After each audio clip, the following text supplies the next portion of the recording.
It's always neat to try different exercises and it's nice to find out ones that you never thought that you could do.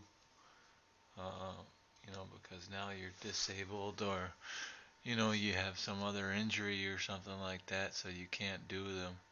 Well, this one was nice to find out that I could do it, but I just had to manipulate it or maneuver a little bit different.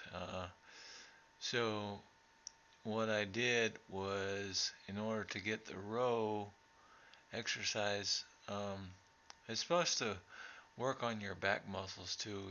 But I felt it mostly in the biceps and the triceps, and that's probably because I after a little bit, when you see it's starting to get kind of heavyweight, so I'm actually starting to come off of the bench there whenever I pull it to my chest.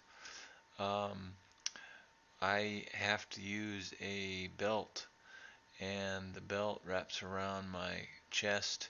There's the belt right there. The belt wraps around my chest, and then the other side wraps around the bench that I'm inclined on. And I also, on the incline bench, I also have a weight that a 60-pound weight that keeps the bench from going up at all. Because if I just wrap that belt around me, then I'll lift the bench up. I'll lift the back seat of the bench up, and it won't do any good at all. So I have to put a 60-pound weight on there, and I attach it with